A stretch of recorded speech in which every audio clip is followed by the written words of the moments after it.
अस्सलाम वालेकुम my dear students, उम्मीद है आप सब ठीक ठाक होंगे, खैरियत से होंगे।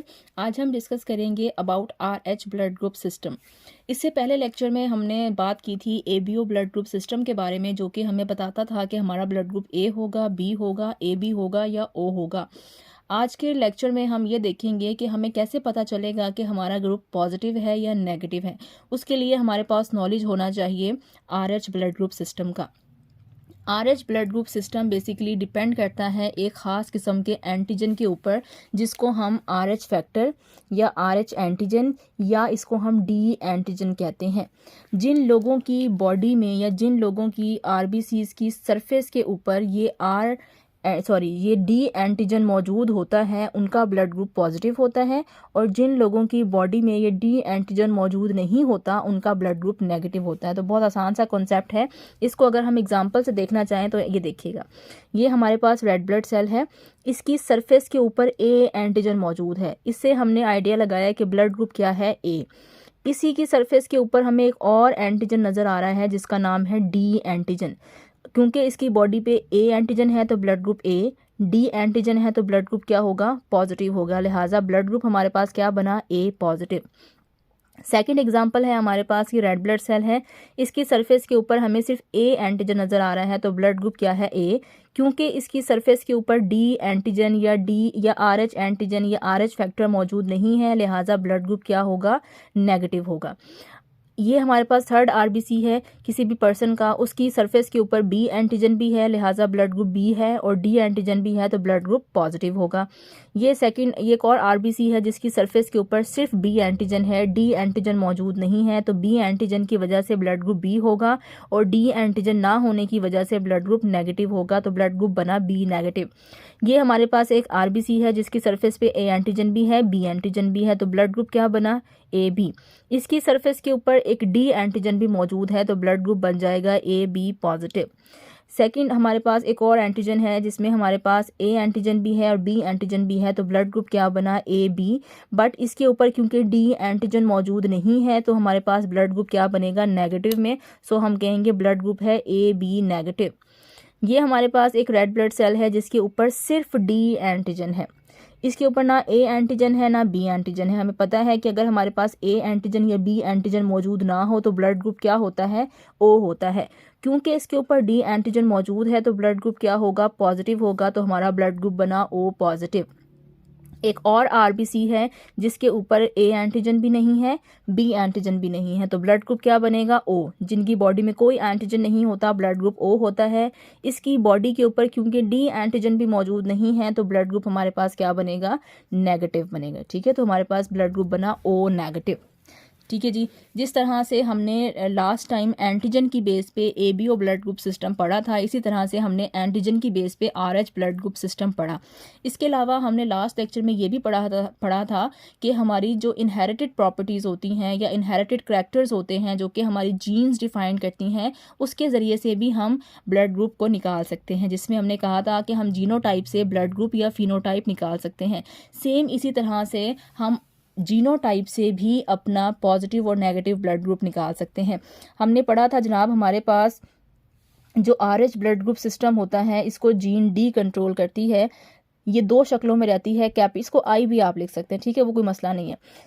ये दो शक्लों में रहती है, कैपिटल D और स्मॉल d, और हमें हमेशा पता है कि जीन्स हमेशा पेयर्स की शक्ल में रहना पसंद करती हैं। सो इस दो एलील्स के या दो टाइप्स के अगर हम पेयर बनाना शुरू करें तो ये 3 पेयर्स बना सकती हैं। कैसे, ये दोनों D कैपिटल हो सकते हैं, दोनों D स्मॉल हो सकते हैं, या एक कैपिटल और एक स्मॉल D हो सकता है। ठीक है, तो जहाँ पे वर्ड जीनोटाइप आएगा वहाँ पे आपने हमेशा पेयर की शक्ल में इसको डिफाइन करना है।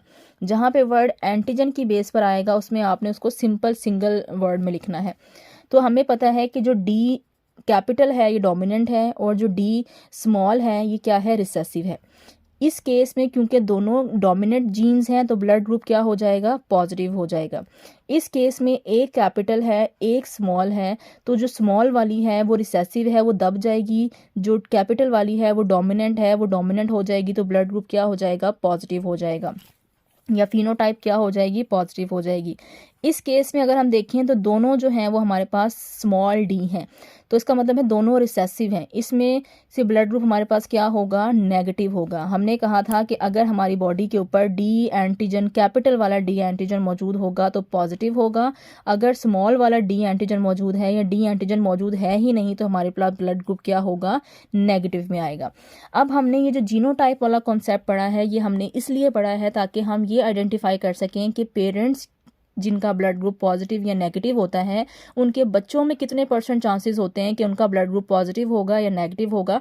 जैसा कि हमने एबीओ ब्लड ग्रुप सिस्टम में जीनोटाइप से, पेरेंट्स की जीनोटाइप से बच्चों का ब्लड ग्रुप फाइंड किया था। तो जीनोटाइप को पढ़ने का बेसिक पर्पज़ ही ये होता है कि हम इनहेरिटेड प्रॉपर्टीज़ फाइंड कर सकते हैं कि पेरेंट्स से उनके जो ऑफ स्प्रिंग्स हैं या बच्चे हैं उनके अंदर किस तरह से ब्लड ग्रुप ट्रांसफ़र होता है। इसकी कुछ एग्जांपल्स हैं, पहले वो करते हैं। ये देखिएगा हमारे पास हमने एक फादर है, एक मदर है। फादर की जीनोटाइप हमने ली है डी। इसका मतलब है फादर का ब्लड ग्रुप क्या है, पॉजिटिव है। मदर की जीनोटाइप हमने क्या ली है, कैपिटल डी और स्मॉल डी। और हमें पता है कि जो कैपिटल डी होता है वो डोमिनेंट होता है जिसकी वजह से ये रिसेसिव हो जाता है और कैपिटल डी की वजह से मदर का ब्लड ग्रुप क्या है, पॉजिटिव है। अब हमने देखना है कि बच्चों में क्या चांसेस हैं कि ब्लड ग्रुप क्या हो सकता है। उसके लिए हमने क्रॉस मल्टीप्लिकेशन सीखी थी। उसमें हमने कहा था कि हम इस वाले डी को पहले इस डी से मल्टीप्लाई करेंगे, फिर इस डी को हम स्मॉल डी से मल्टीप्लाई करेंगे, फिर इस वाले डी को हम पहले डी से मल्टीप्लाई करेंगे और उसके बाद इस वाले डी को हम सेकेंड वाले डी से मल्टीप्लाई करेंगे। तो करके देखते हैं। Capital D, capital D, capital D, small D, capital D, capital D, capital D, small D. अब इसमें क्योंकि दोनों डोमिनेंट है तो ब्लड ग्रुप पॉजिटिव, इसमें जो डी बड़ा वाला डोमिनेंट है तो ब्लड ग्रुप पॉजिटिव, इसमें बड़ा वाला डोमिनेंट है तो ब्लड ग्रुप पॉजिटिव, इसमें भी क्योंकि कैपिटल डी है तो blood group positive. 25% chance, 25% chance, 25% chance, 25% chance, तो 100% चांस है कि बच्चे का ब्लड ग्रुप पॉजिटिव होगा क्योंकि मदर भी पॉजिटिव है, फादर भी पॉजिटिव है। सेकेंड एग्जाम्पल देखते हैं। फादर जो है वो नेगेटिव है। हमने नेगेटिव कैसे निकाला है, क्योंकि दोनों इसकी बॉडी के अंदर कौन से जीनोटाइप हैं, दोनों स्मॉल डी हैं जिसकी वजह से ब्लड ग्रुप नेगेटिव होता है। मदर का ब्लड ग्रुप क्या होगा, मदर का ब्लड ग्रुप पॉजिटिव होगा। क्यों? क्योंकि इसकी बॉडी में एक कैपिटल डी जो है वो मौजूद है। सो हम अब इसको क्रॉस मल्टीप्लाई करते हैं तो हमारे पास बनता है small D, capital D, small D, small D, small D, capital D, small D, small D. इससे हमारे पास क्योंकि डी डोमिनेंट है तो पॉजिटिव बनेगा, दोनों डी छोटे हैं तो हमारे पास नेगेटिव बनेगा। यहाँ पे डी डोमिनेंट है तो पॉजिटिव बनेगा, यहाँ पे डी स्मॉल है तो नेगेटिव बनेगा। अगर हम हर चांस को 25% करें तो 50% चांस है कि ब्लड ग्रुप पॉजिटिव होगा, 50% चांस है कि ब्लड ग्रुप नेगेटिव होगा।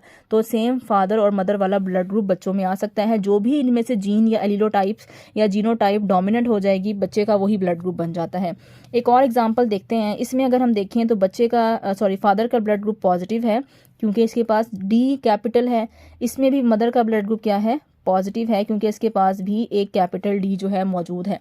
अब होना तो ये चाहिए कि अगर फादर पॉजिटिव है और मदर पॉजिटिव है तो बच्चे भी 100% चांस होना चाहिए कि बच्चा पॉजिटिव हो, लेकिन ऐसा नहीं होता क्योंकि सम टाइम कोई जीन जब हम मल्टीप्लाई करते हैं तो कोई और जीन डोमिनेंट आ जाती है। इसको जब हम क्रॉस मल्टीप्लाई करेंगे तो capital D, capital D, capital D, small D, small D, capital D, small D, small D, इससे हमारे पास पॉजिटिव बनेगा, इससे हमारे पास पॉजिटिव बनेगा क्योंकि कैपिटल डी है। यहाँ पे भी हमारे पास पॉजिटिव बनेगा क्योंकि कैपिटल डी है। यहाँ पे अगर आप गौर करें जिसमें हमने इस डी को इस डी से मल्टीप्लाई किया है तो दोनों स्मॉल आए हैं, ब्लड ग्रुप क्या बनेगा, नेगेटिव बनेगा। 25 यानी 75% चांस है कि ब्लड ग्रुप पॉजिटिव होगा, जबकि 25% चांस है कि ब्लड ग्रुप नेगेटिव होगा। जबकि ना मदर नेगेटिव है, ना मदर नेगेटिव है ना फादर नेगेटिव है। तो ज़रूरी नहीं है कि जो बच्चों माँ बाप का ब्लड ग्रुप होगा बच्चों के अंदर वही ब्लड ग्रुप ट्रांसफर होता है। माँ बाप का ब्लड ग्रुप क्रॉस मैच होता है, माँ बाप की जीनोटाइप क्रॉस मैच होती हैं जिसकी वजह से बच्चों का ब्लड ग्रुप समटाइम्स चेंज होने के चांसेस होते हैं। देन हमारे पास एक ये चार्ट आता है जो कि किसी भी एक्सटर्नल का मोस्ट फेवरेट चार्ट होता है, जिसमें वो आपसे सबसे पहले ये क्वेश्चन करते हैं कि आपका ब्लड ग्रुप क्या है। फॉर एग्जांपल आप कहते हैं जी मेरा ब्लड ग्रुप ए पॉजिटिव है। फिर वो कहेगा कि आपका ब्लड ग्रुप ए पॉजिटिव क्यों है, तो आप कहेंगे क्योंकि मेरे आरबीसी की सरफेस के ऊपर ए एंटीजन है लिहाजा मेरा ब्लड ग्रुप ए है, और मेरे आरबीसी की सरफेस के ऊपर डी एंटीजन भी मौजूद है लिहाजा मेरा ब्लड ग्रुप ए पॉजिटिव होगा। जिनका ब्लड ग्रुप ए नेगेटिव होगा वो कहेंगे जी हमारे आरबीसी की सरफेस के ऊपर ए एंटीजन है और हमारे आरबीसी उसकी सरफेस के ऊपर डी एंटीजन मौजूद नहीं है, लिहाजा मेरा ब्लड ग्रुप जो है वो ए नेगेटिव होगा। फिर वो आपसे क्वेश्चन करेंगे कि अगर आपका ब्लड ग्रुप ए पॉजिटिव है तो आप किसको ब्लड दे सकते हैं और किससे ब्लड ले सकते हैं। ठीक है, तो हमेशा याद रखिएगा ब्लड ग्रुप जो डोनेट किया जाता है या ब्लड ग्रुप जो हासिल किया जाता है वो एंटीजन्स की बेस पे किया जाता है। जिन लोगों की बॉडी में सेम एंटीजन्स होते हैं उनको आप अपना ब्लड ग्रुप दे सकते हैं। जिन लोगों की बॉडी में सेम एंटीजन्स मौजूद नहीं होते उनको आप ब्लड ग्रुप नहीं दे सकते। पहली एग्जांपल हम देखते हैं कि वो लोग जिनका ब्लड ग्रुप पॉजिटिव होता है, ए पॉजिटिव है, वो किसको ब्लड दे सकते हैं। ठीक है, अब जिसका ब्लड ग्रुप ए पॉजिटिव है ये तो आपको पता है वो ए पॉजिटिव वाले को भी दे सकता है। क्यों दे सकता है? क्योंकि इसकी बॉडी में भी ए एंटीजन है और डी एंटीजन है, इसकी बॉडी में भी ए एंटीजन है और डी एंटीजन है। लिहाजा अगर हम दोनों इसका ब्लड ग्रुप इसको लगा देंगे तो उसकी बॉडी के लिए ए एंटीजन नॉर्मल है और डी एंटीजन भी नॉर्मल है, लिहाजा उसकी बॉडी किसी किस्म का कोई गैर ज़रूरी रिएक्शन नहीं करेगी। इसके अलावा हम ए वाला blood group A B positive वाले को भी लगा सकते हैं। क्यों लगा सकते हैं? क्योंकि ए वाले जिसका ब्लड ग्रुप ए पॉजिटिव है उसको अगर मैं ए बी पॉजिटिव वाले बंदे की बॉडी में डालूंगी तो ए बी पॉजिटिव वाले बंदे की बॉडी में भी ए एंटीजन है, जबकि इसकी बॉडी में भी क्या मौजूद है? ए एंटीजन है। तो क्योंकि दोनों एंटीजन सेम है और डी एंटीजन भी है, डी एंटीजन भी है, तो हम ब्लड ग्रुप ट्रांसफ़र कर सकते हैं। उसके बाद आता है कि हम किससे ब्लड ले सकते हैं। ठीक है, तो यहाँ पे मैंने एक बड़ी इंपॉर्टेंट चीज़ लिखी है, वो कौन से ब्लड ग्रुप होते हैं जो यूनिवर्सल डोनर होते हैं, वो कौन से ब्लड ग्रुप होता है जो यूनिवर्सल एक्सेप्टर होता है। तो जो नेगेटिव वाले ब्लड ग्रुप हैं वो अच्छे डोनर्स होते हैं। ठीक है, क्योंकि इनके पास डी एंटीजन मौजूद नहीं होता। क्योंकि इनके पास डी एंटीजन मौजूद नहीं है तो नेगेटिव वाले जो हैं वो अपना ब्लड ग्रुप नेगेटिव वालों को भी दे सकते हैं और पॉजिटिव वालों को भी दे सकते हैं। क्योंकि एंटीजन मौजूद नहीं है, अगर मैं ओ पॉजिटिव वाले की बॉडी में इसको एंटर करूंगी तो ओ पॉजिटिव वाले की बॉडी में भी ये कोई रिएक्शन नहीं करेगा, क्योंकि इसके पास एंटीजन नहीं है। तो ये जिसकी बॉडी में एंटीजन मौजूद भी होगा तो इनका आपस में रिएक्शन नहीं होगा, तो कोई इशू नहीं होगा। यूनिवर्सल एक्सेप्टर कौन होता है? ए बी पॉजिटिव होता है। तो ये आपने बहुत गौर से सोच समझ के याद करना है। नेक्स्ट हमारे पास आता है कि हम ए पॉजिटिव जिसका ब्लड ग्रुप है वो किस किस से ब्लड ले सकता है। तो हम अगर गौर करें तो ए पॉजिटिव वाला सेम वाले से तो ले सकता है, ए पॉजिटिव वाला ए नेगेटिव से भी ले सकता है। क्यों ए नेगेटिव से ले सकता है? क्योंकि ए नेगेटिव वाले में भी ए एंटीजन मौजूद है, लिहाजा सेम एंटीजन आ जाएंगे तो वो रिएक्शन नहीं करेंगे। ए नेगेटिव से क्यों ले सकता है? क्योंकि जो नेगेटिव वाला है इसकी बॉडी में एंटीजन मौजूद नहीं है। एंटीजन क्योंकि मौजूद नहीं है तो अगर हम इसको जिसके अंदर एंटीजन मौजूद है उसके अंदर डालें तो कोई मसला नहीं है, क्योंकि एंटीजन मौजूद नहीं है, रिएक्शन तो एंटीजन करता है। तो जब एंटीजन मौजूद ही नहीं है तो उसको हम दे सकते हैं, जिसकी बॉडी में एंटीजन मौजूद है उसको दे सकते हैं, कोई मसला नहीं है। ओ पॉजिटिव वाले को अगर देखें तो इसकी बॉडी में क्योंकि ओ पॉजिटिव में कोई एंटीजन मौजूद नहीं है, ना ए एंटीजन है ना बी एंटीजन है। ठीक है, इसलिए ब्लड ग्रुप ओ है। अब क्योंकि इसके अंदर ना ए एंटीजन है ना बी एंटीजन है, तो अगर मैं इसको ए वाले की बॉडी में डालूं तो ए वाले की बॉडी में कोई रिस्पांस नहीं करेगा, क्योंकि इस एंटीजन से लड़ने के लिए इसके पास कोई एंटीजन मौजूद ही नहीं है। ठीक है, और क्योंकि इसमें भी पॉजिटिव डी एंटीजन है, इसमें भी डी एंटीजन है, तो सेम बात हो गई। इसकी बॉडीज़ में अगर देखें तो इसकी बॉडी में भी हमारे पास ना ए एंटीजन है ना बी एंटीजन है। तो जब एंटीजन मौजूद नहीं है तो इसको अगर मैं ए वाले की बॉडी में डालूं तो ए वाले की बॉडी में कोई गैर ज़रूरी एंटीजन दाखिल नहीं हुआ। क्योंकि कोई गैर ज़रूरी एंटीजन दाखिल नहीं हुआ तो ए वाले की बॉडी में कोई इन्फेक्शन नहीं होगा, और क्योंकि इसके पास डी एंटीजन भी नहीं है तो इसको भी मैं दे सकती हूँ। क्योंकि हमेशा जो इन्फेक्शन होता है या जो रिस्पांस होता है या जो भी मसला क्रिएट होता है वो अपोजिट एंटीजन डालने की वजह से होता है। तो क्योंकि इनकी बॉडी में एंटीजन मौजूद नहीं है लिहाजा हम इसको ए के अंदर दे सकते हैं। एक और एग्जांपल देख लेते हैं ओ पॉजिटिव की।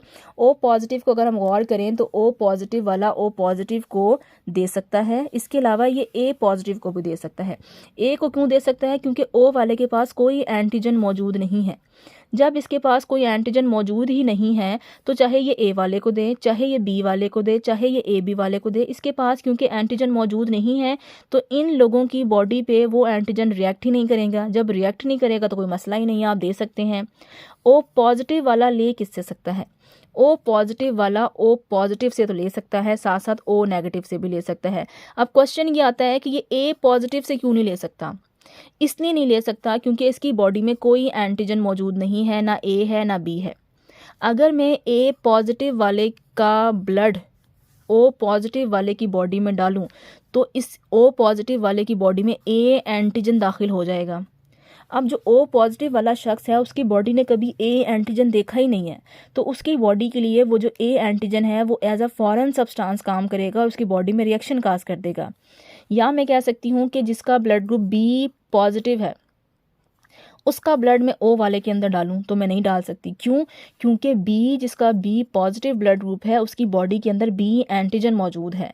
जिसका ब्लड ग्रुप O पॉजिटिव है उसके पास A या B एंटीजन मौजूद नहीं है, उसकी बॉडी ने सारी ज़िंदगी A या B एंटीजन नहीं देखा, तो अगर आप बाहर से उसकी बॉडी में B एंटीजन दाखिल करेंगे तो बॉडी समझेगी कि ये मेरे लिए कोई फॉरेन पार्टिकल है, लिहाजा बॉडी क्या करेगी, उसके खिलाफ रिस्पॉन्स शो करेगी और रिएक्शन हो जाएगा और पेशेंट मर जाएगा। तो इसलिए हमने हमेशा कोशिश ये करनी है कि या तो सेम एंटीजन डालें बॉडी के अंदर, वो ब्लड ग्रुप डालें जिसमें सेम एंटीजन मौजूद हो, या कोशिश करें वो ब्लड ग्रुप बॉडी के अंदर डालें जिसके अंदर एंटीजन मौजूद है ही नहीं, ताकि रिएक्शन के चांसेस ही ना हो।